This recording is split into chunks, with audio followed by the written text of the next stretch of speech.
अंदर में मिल जाता है। यानी कि एक बात में अगर आपको बताना है, 70,000 टीएमसी पानी की उपलब्धि है देश में, जिनमें से सिर्फ 19,000 का उपयोग किया जाता है। बाकी 51,000 टीएमसी पानी लगातार आज़ादी आए जब से आज तक समंदर में चला जाता है। और सारे सरकार हो, कांग्रेस हो, भाजपा हो, कोई अन्य हो, कोई भी हो, तमाशा देख रहे हैं। ये बड़ी अजीब बात है। देश सूखा से भी प्रभावित है, बाढ़ से भी प्रभावित है, कई लोग मर भी जाते हैं, लेकिन इसका कोई चिंता नहीं, इसका कोई मतलब नतीजा निकलता नहीं है। बिजली का भी यही चक्कर है। जो बिजली चाहिए होता है ना, वो 4-5 तरीके का बिजली होता है पूरा दुनिया में। एक एटॉमिक पावर होता है, परमाणु विद्युत जो बोलते हैं, उसको लेकर दुनिया में बहुत बड़ा विवाद खड़ा हुआ है। रशिया में चेरनोबिल में जो विस्फोट हुआ था, उसको लेकर काफ़ी विवाद भी है। कुछ लोग हाँ मानते, कुछ लोग ना मानते। उसके अलावा गैस से भी बिजली बनता है। जहाँ गैस की उपलब्धि है जिस देश में, वहाँ बनता है। वो भी ज़्यादा हमारे पास नहीं है। हम तो गैस सिलेंडर के लिए विदेशों से गैस मंगाते हैं। और तीसरा होता है ये ऊर्जा, सोलार पावर। सोलार पावर ऐसा होता है, जब सूरज खिलता है तो आता है दिन में, रात में बंद होता है। वो भी फर्म पावर नहीं है। और उसके बाद विंड पावर आता है, विंड मिल्स लगते हैं, वो भी हवा चला तो आया, ना तो नहीं आया। तो एक ही पावर है जिसको सारा दुनिया इस्तेमाल करता है, और हिंदुस्तान में हम लोग भी यूज़ करते हैं। थर्मल पावर है, जो कोयला से बनता है। इतना विस्तार कोयले का भंडार हमारे भारत के भूगर्भ में है, चाहे भी किसी देश में है। 361 बिलियन टन की कोयला अब तक पाया गया है, डिटेक्टेड है, विस्तार भंडार है।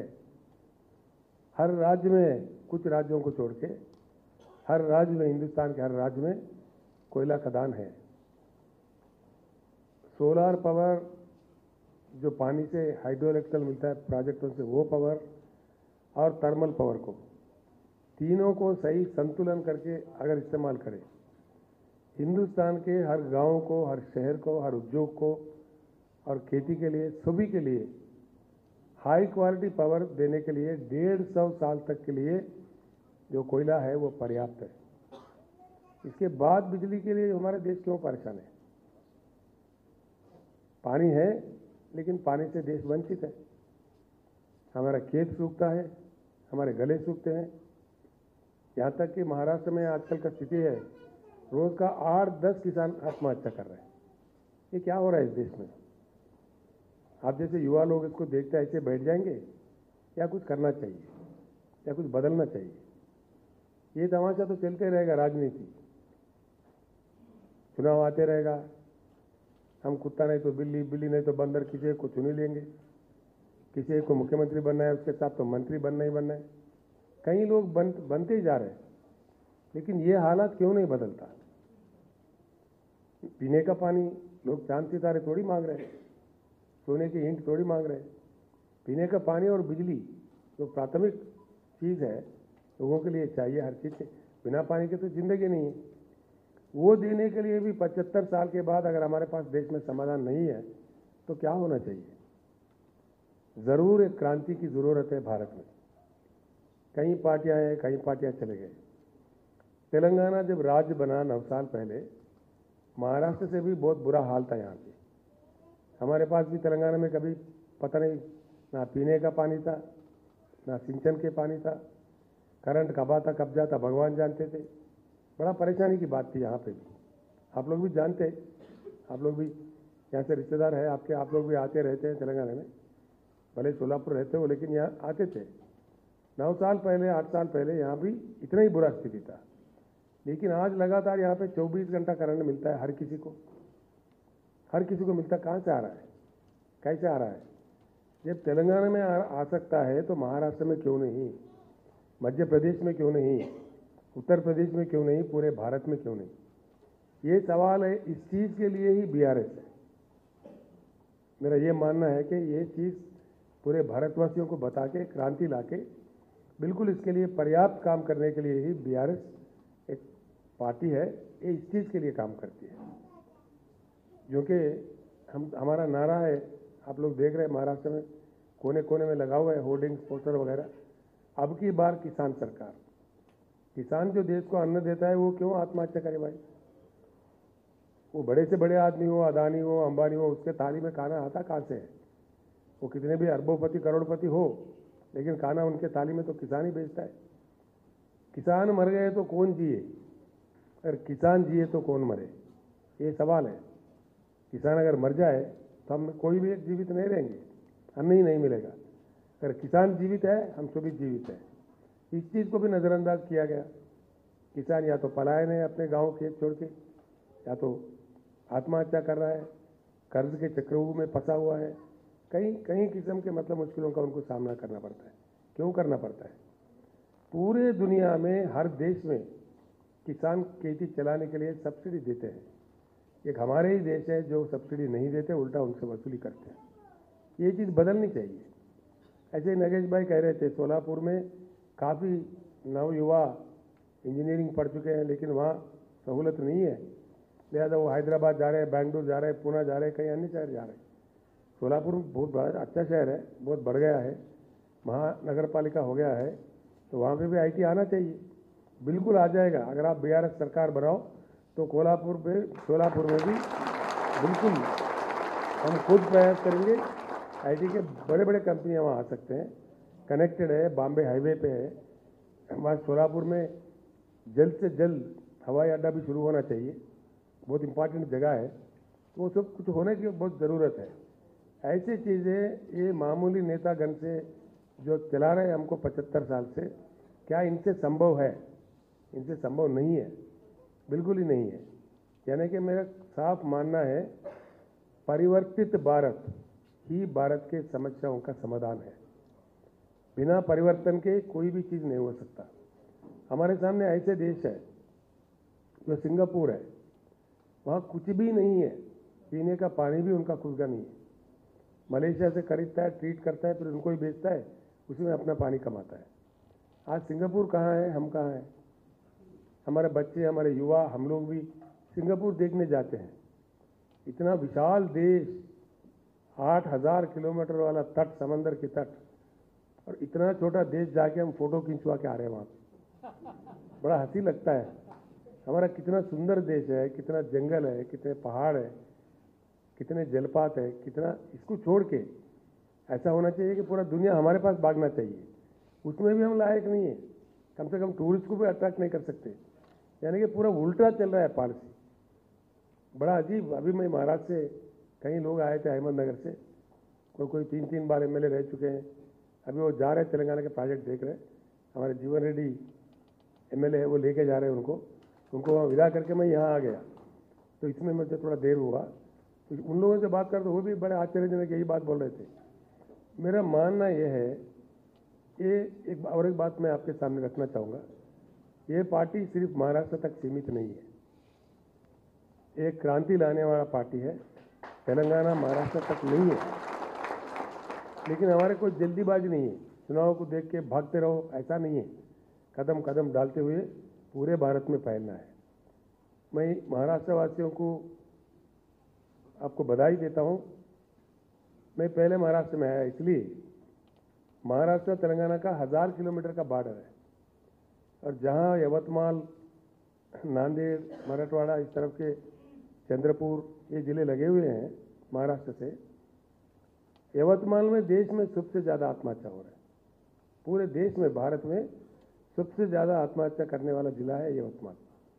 इसीलिए मेरे मन बोला कि भाई महाराष्ट्र से कारोबार शुरू करो। मेरे नज़दीक भी है, लोग भी जानते हैं, रोटी बेटी का संबंध भी है, तेलंगाना महाराष्ट्र का 1000 किलोमीटर का बॉर्डर भी है, तो लिहाजा यहाँ से शुरू करते हैं क्रांति करके मैंने महाराष्ट्र में कदम रखा। मैं इतना, जैसा नगेश भाई बता रहे थे, चाय नहीं बन पा रहा, इतना रश आ रहा है हमारे घर में, ये बात सच है। अभी वो घनश्याम जी जो नगर से आए थे, और एक बड़े सीनियर आदमी है, उनका नाम मैं भूल गया, हाँ बिहार मुरकुटे, वो 3 बार एमएलए रह चुके हैं, वो भी आए थे। तो वो बात कर रहे थे। घनश्याम जी भी ऐसे नगेश जैसे आके ज्वाइन होके गए, तो वो कह रहे थे मेरे जाने के बाद सिर्फ 2 लोग बोले मेरे बिना बोल के गए बोल के, बाकी सभी ने कहा आपने बहुत अच्छा काम किया। हर किसी ने, जिससे भी मैंने फ़ोन पे बात किया वो कह रहा है, शाबाशी दे रहा है कि तुमने अच्छा काम किया, अच्छा निर्णय लिया। ऐसे ही नगेश जी मैं आपको बताता हूँ, महाराष्ट्र में क्रांति आके आप लोगों के दरवाजे पे खड़ी है। इसका दिल से खुले मन से स्वागत करना चाहिए। इसको अपनाने में कोई जाना नहीं है। एक बार अगर बीआरएस सरकार बन जाए महाराष्ट्र में, तो आप लोग देख लेना 2-3 साल के अंदर ही बहुत बड़ा परिवर्तन आ जाएगा। काफ़ी जिस प्रकार का तेलंगाना आज आप अपनी आंखों से देख रहे हैं, इससे 3 गुना 4 गुना, जो कि महाराष्ट्र में संपत्ति ज़्यादा है। महाराष्ट्र में बहुत बड़ा जल्दी वो आगे बढ़ सकता है। मुझे तो यहाँ 7 साल 8 साल लगा, लेकिन महाराष्ट्र में जिस प्रकार के नदियाँ हैं, संपत्ति है, खदान है, मिनरल्स है, मेहनती लोग हैं, कारखाने हैं बहुत पुराना, और सबसे बड़ा मुंबई शहर है साथ में। काफ़ी कुछ हो सकता है, ऐसा नहीं है कि नहीं हो सकता, बिल्कुल हो सकता है। तो इसीलिए आज आप जिन लोगों को पूरे आपके प्यार को साथ लेके हैं, मैं आपका बिल्कुल सादर स्वागत करता हूँ। आप मेरे बेटे जैसा हो, अम्मा भी बैठी है मेरे सामने। आप एक बार मेरे साथ आ गए तो आपका जिम्मेदारी मेरा है। मैंने अम्मा को भी बात दिया था सोलापुर में, आपका पूरा डेवलपमेंट, आपका तरक्की, आपका भविष्य मेरे जिम्मेदार है। मेरे साथ आप है तो बिल्कुल आगे आपका विकास होगा। लोग और जुड़ते जाएंगे आपके नेतृत्व में। आप युवा है, आपका बहुत अच्छा गोल्डन भविष्य है, आगे बढ़िए। सारे लोग आपके साथ आए हैं। कुछ ही दिनों में मैं सोलापुर आऊँगा। उससे पहले मंत्री हरीश जी को भेज देता हूँ 1 हफ्ता के लिए। वहाँ पे बहुत बड़ा विशाल सभा करते हैं सोलापुर में। 5 एकड़ 6 एकड़ का मैदान बस नहीं होगा। कम से कम एक 25-50 एकड़ का मैदान चाहिए।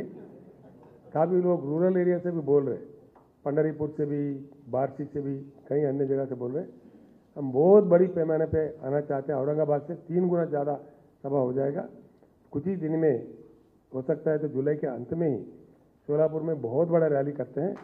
उससे लेके हमारा काफिला आगे बढ़ेगा और हर तरीके से महाराष्ट्र की तरक्की होगी, विकास होगी, जिसमें आपका आगे भविष्य, आपकी सेवाएं भी महाराष्ट्र के लिए, आपने महाराष्ट्र में पला है तो आपका फर्ज बनता है महाराष्ट्र के लिए आप काम करें, वहीं काम करें और वहीं लोगों के साथ जुड़े रहे।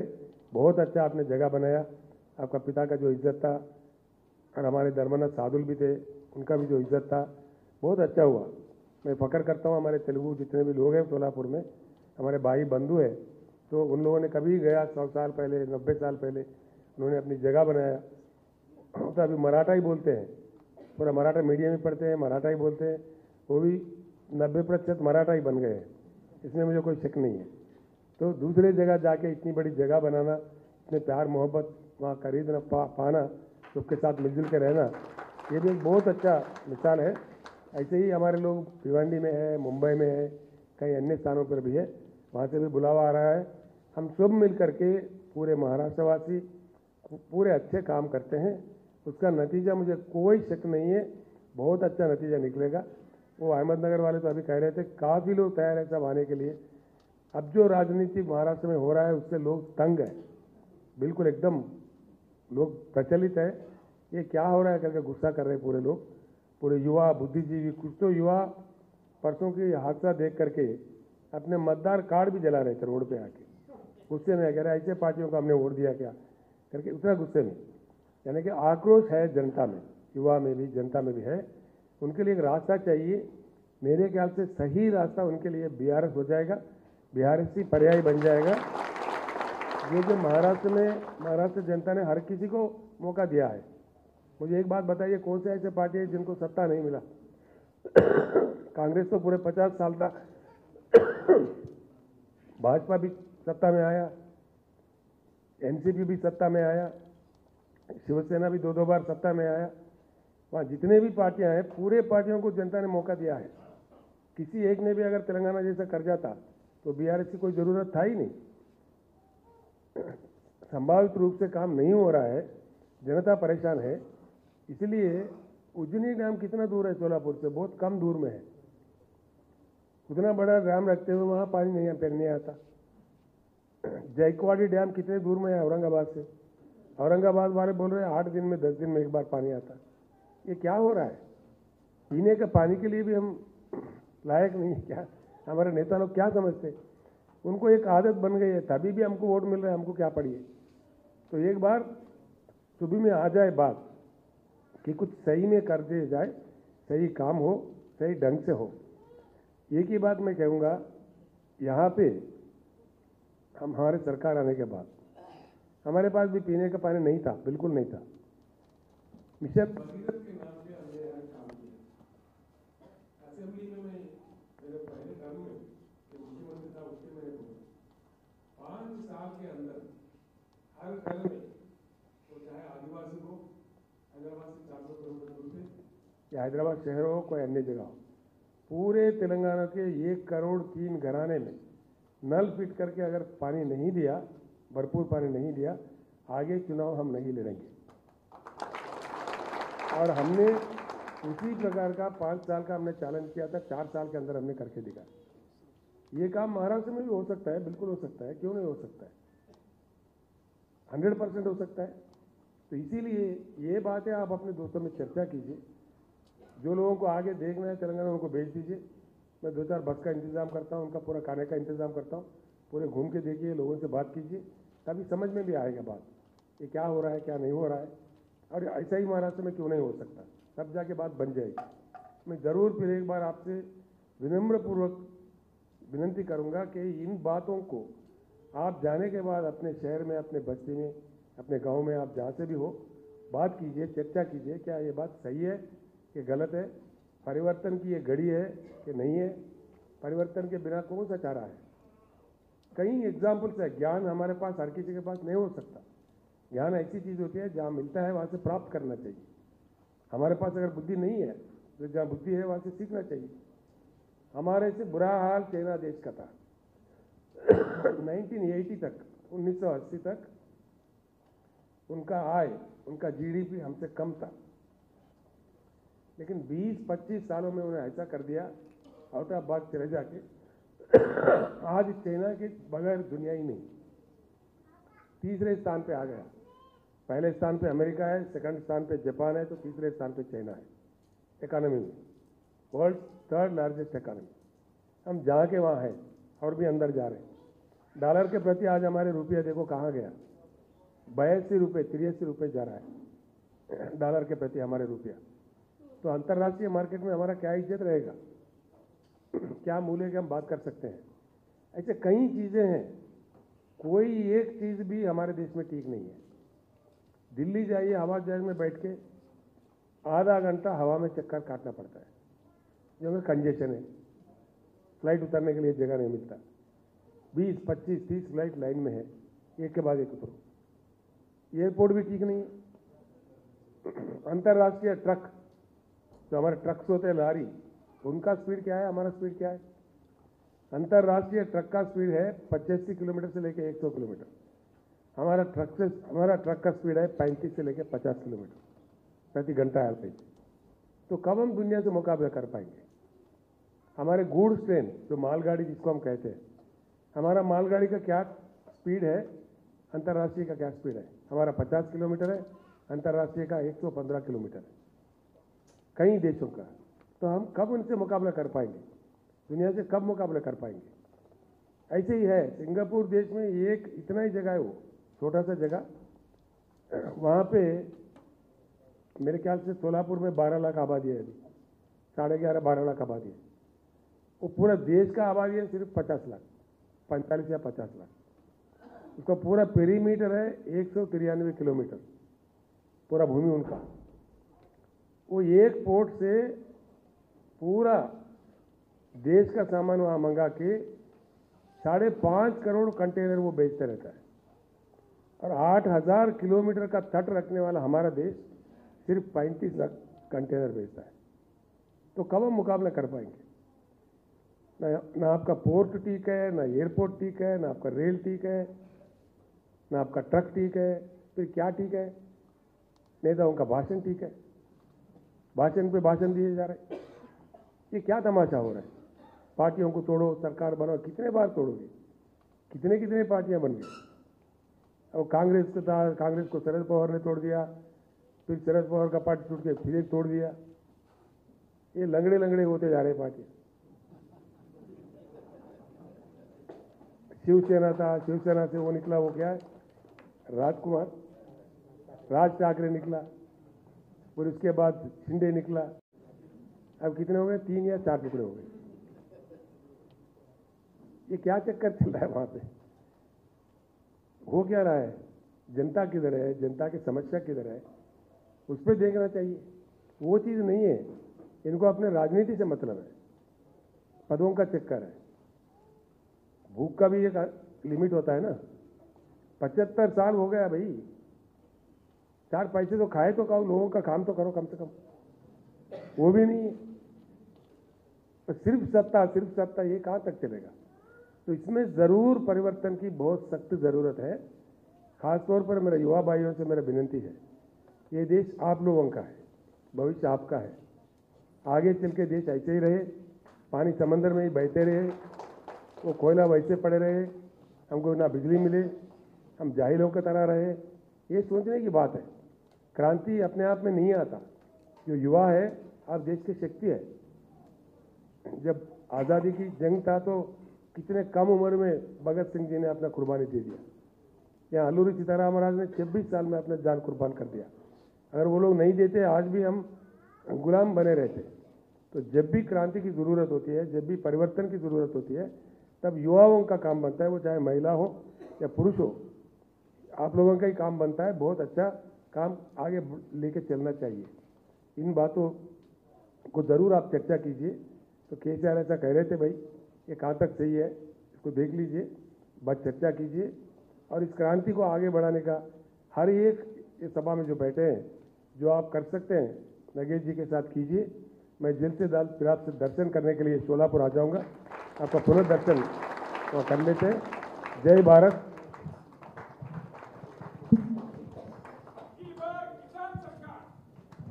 मैं सर से निवेदन करना चाहता हूँ, शोलापुर की